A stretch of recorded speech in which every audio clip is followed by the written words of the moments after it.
আসসালামু আলাইকুম, welcome to my channel আলপনাস কিচেনে সবাইকে স্বাগতম। কেমন আছেন আপনারা? আপনাদের তো আমি অনেক ভালো আছি। চলে আসলাম আজকের নতুন রেসিপি নিয়ে। আজকে আপনাদের সাথে শেয়ার করব আমার শাশুড়ি মা যেভাবে গরুর মাংসটা রান্না করে তার থেকে আমি যেভাবে শিখেছি সেভাবেই। আসলে রান্নার তো কোনো শেষ নেই, যে যেভাবেই রান্না করুক না কেন এক একজনের রান্নার স্টাইল এক এক রকম। কিন্তু আমি আজকে আমার শাশুড়ি মায়ের হাতের রান্নাটা যেভাবে করে সেভাবেই করলাম। তো এখানে আমি 2 কেজি গরুর মাংস নিয়ে নিয়েছি, ধুয়ে পরিষ্কার করে নিয়ে নিয়েছি, দেখতেই পাচ্ছেন। এখন আমি চুলায় কড়াই বসিয়ে দিয়েছি, সরিষার তেল ঢেলে দিয়েছি, পেঁয়াজ কুচি দিয়ে দিয়েছি,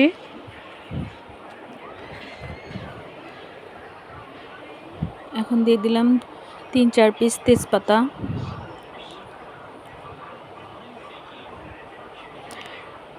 কেউ চাইলে সাদা তেল দিয়েও রান্না করতে পারেন, আমি সব রান্নাতেই সরিষার তেলটা বেশি ব্যবহার করি।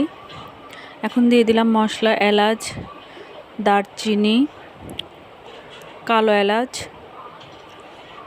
আমি এলাচটা দিয়ে দিয়েছি 6-7 পিস, আর কালো এলাচটা দিয়েছি 2 পিস, আর দারচিনি দিয়েছি পরিমাণ মতন। 2 কেজি গরুর মাংসতে যেরকম আর কি দেওয়া হয় সেটাই। দেখুন, আমি কিন্তু এখানে কোনো রকম গুঁড়া মশলা বা বাটা মশলা আগেই অ্যাড করিনি। আমি এমনি কিন্তু মাংসটা দিয়ে দিয়েছি, কারণ আমি মাংসটা প্রথমে একটু ভেজে নেব।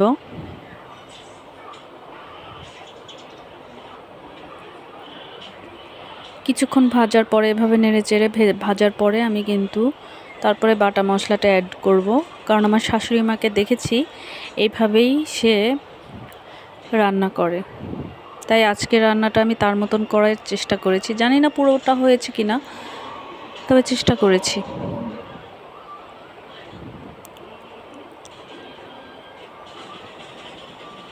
দেখুন, এখন কিন্তু আমি এক এক করে গুঁড়া মশলা অ্যাড করে দিচ্ছি। এখানে 3 টেবিল চামচ ধনিয়ার গুঁড়া দিয়ে দিয়েছি,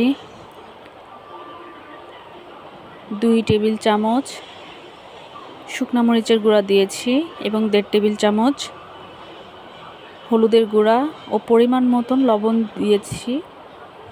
দিয়ে আমি এগুলোকে ভালো করে একটু মিশিয়ে নিব, তারপর আমি বাটা মশলা অ্যাড করে দিব।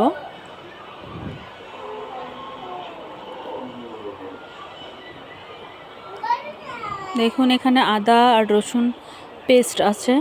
এখানে আমি 3 টেবিল চামচ আদা আর রসুন পেস্ট নিয়ে নিয়েছি, আর অপর দিকে আমি পেঁয়াজ আর জিরাটা একসাথে পেস্ট করে নিয়েছি, সেটা আমি 6 টেবিল চামচ দিয়েছি, কারণ আমি পেঁয়াজের পরিমাণটা বেশি দিয়েছি।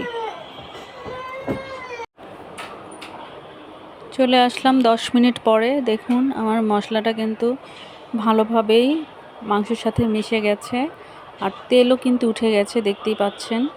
তার মানে কিন্তু আমার মশলাটা কষানো হয়ে গেছে। আর আমি এর মাঝখানেও অফ ক্যামেরাতেও মাংসটা 2-4 বার নেড়ে দিয়েছিলাম, সেটা অবশ্য দেখানো হয়নি। তো এখন আমি এতে মাংস অ্যাড করে দিচ্ছি। এটা আপনারা না চাইলে নাও দিতে পারেন, আমার কাছে আলুটা দিলে ভালোই লাগে, আমি আলুটা খুব পছন্দ করি। তো দেখুন, এখন আমি ঝোল দিয়ে দিলাম।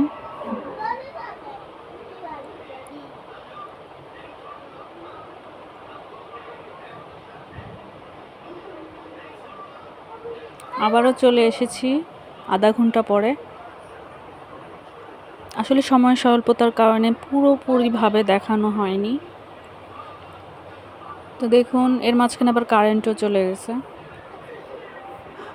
আধা ঘন্টা পরে এই অবস্থা। ঝোলটা কিন্তু আমার কমে গেছে, আমি কিন্তু এখন লো হিটে দিয়ে রেখেছি।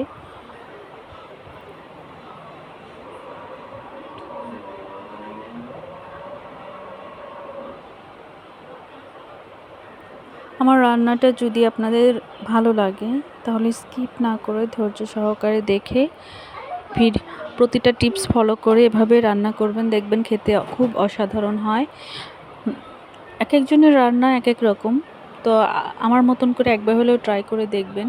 দেখুন, কারেন্ট কিন্তু চলে এসেছে।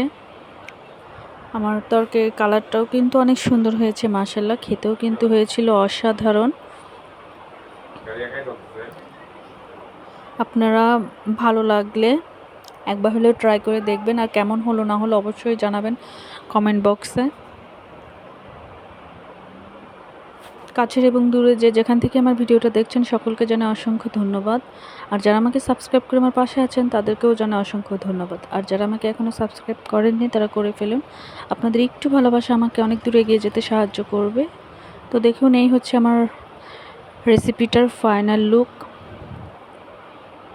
কালারটা কিন্তু অসাধারণ হয়েছে। তো আজকের মতো এখানেই বিদায় নিচ্ছি, পরে আবার চলে আসবো নতুন কোনো ভিডিও নিয়ে। সবাই সুস্থ থাকবেন, ভালো থাকবেন, আর ভুল ত্রুটি হলে ক্ষমা দৃষ্টিতে দেখবেন। আল্লাহ হাফিজ।